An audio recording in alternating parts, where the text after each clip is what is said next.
Today marks the beginning of a new series where we will learn about the histories of the railways of New South Wales. This series will focus on the locomotives that make up the vast network of railways, from steam engines to diesels, rail cars to electric trains, and everything in between. These videos will come out every Tuesday, so make sure you stay tuned for future videos. In this episode, we will start at the beginning, with the first engine built for the railways of New South Wales. The first railway in New South Wales and Australia was opened in 1831 in Newcastle, about 2 hours north of Sydney. This railway was used to transport coal from the mines at Newcastle to the ports, and used horse-drawn wagons to move empty trucks up to the mine, while filled trucks would roll down to be loaded onto ships. However, the first steam-powered railway in New South Wales wasn't built until 1849, with construction finishing on the 26th of September 1855. The line began at Sydney Station, different from the current Central Station, and ran to Parramatta Junction, now Granville Station. The original stations on the line were Sydney, Newtown, Ashfield, Burwood, Homebush, and Parramatta Junction. The line was used for passenger traffic between the new big city and its rural towns, which are now also big cities. The line was also used for goods work, exporting agricultural goods like grain and wool into the city and allowing manufactured goods to be transported out of the growing settlements further west. The Sydney Railway Company, formed in 1849, built the railway. The head of the railway was Charles Copower, a New South Wales politician and board of directors for the railway. However, the railway would be completed by the government. Now, every great railway line needs a great locomotive, and that's when the Sydney Railway Company ordered the first locomotive. The engine was called No.1 and was designed by James McConnell, a locomotive superintendent of the London North Western Railway, a railway in London. He also served as the Sydney Railway Company's consulting engineer. James designed the engines to a 042 wheel arrangement. This means that the engine has 4 wheels driven by 2 cylinders. This is what actually allows the engine to be moved. This is followed by 2 trailing wheels, which are sat under the cab, allowing for smoother running.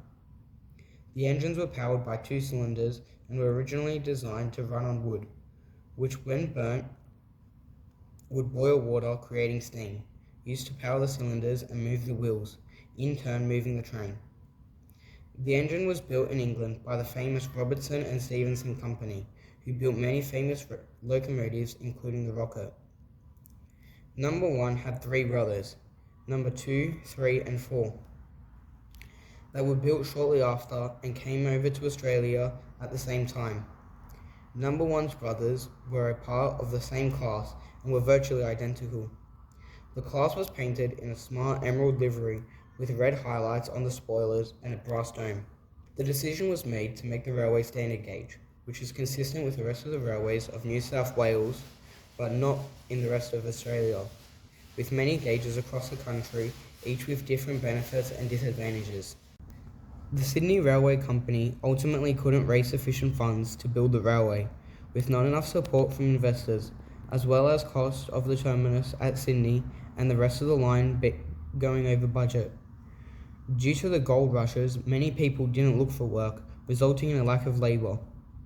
This forced the railway to be bailed out by the New South Wales government.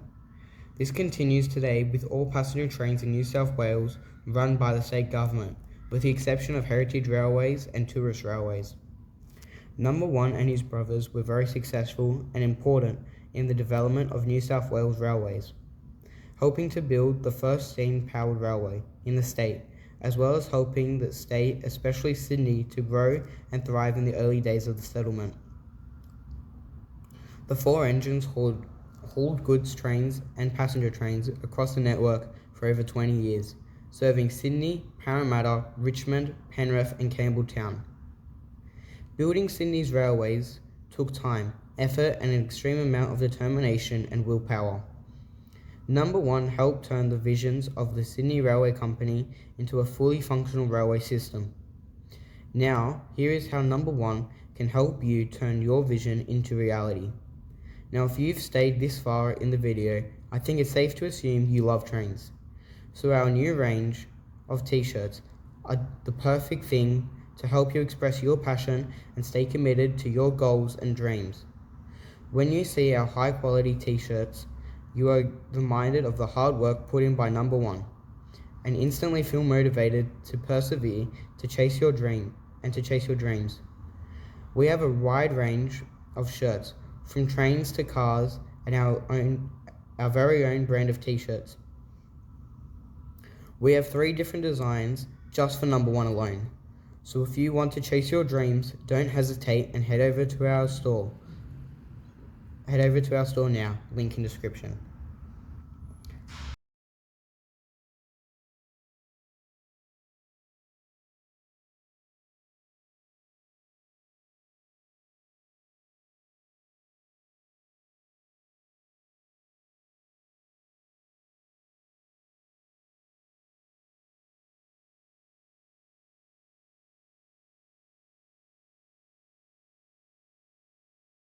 After being built in Newcastle upon Tyne, in the UK, the 4 engines then had to be shipped across the world to Circular Quay in Sydney.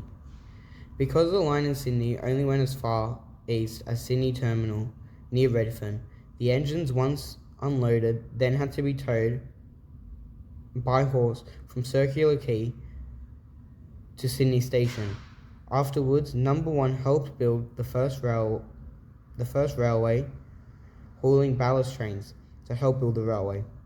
While No.1 was the first engine in New South Wales and got to haul the first train, filled with special and important dignitaries on the railway and the state, including the Governor-General. This train only went as far as Long Cove Viaduct, near present-day Lewisham.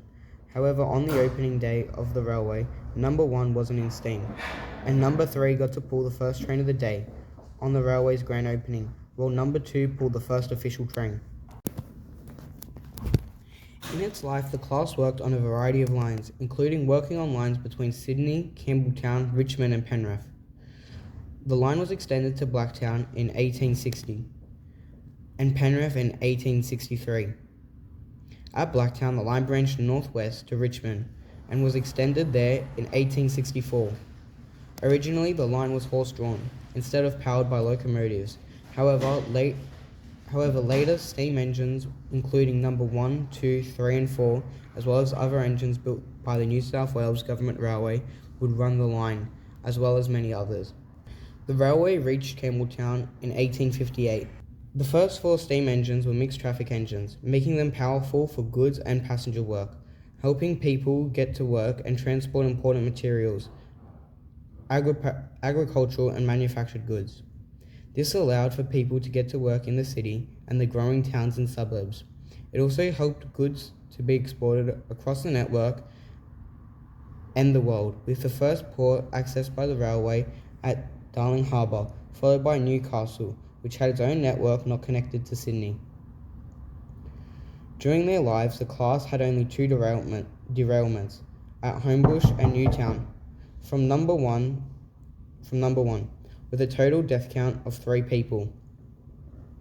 The first accident was in 1858 at Homebush, on the 10th of July 1858, when No.1 derailed. In the accident, 2 open third-class carriages derailed near Homebush and fell down the embankment.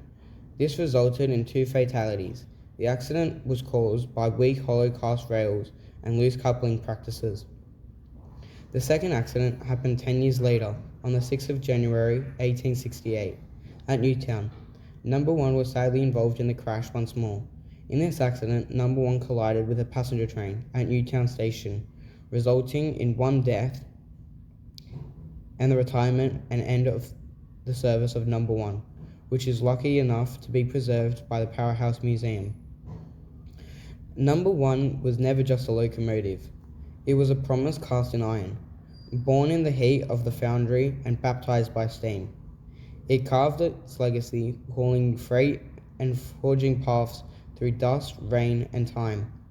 Every clang of its wheels echoed the pulse of a growing nation, and every journey etched its story deeper into the rails. When its service ended, it didn't fade. It paused, waiting for hands, not command but care.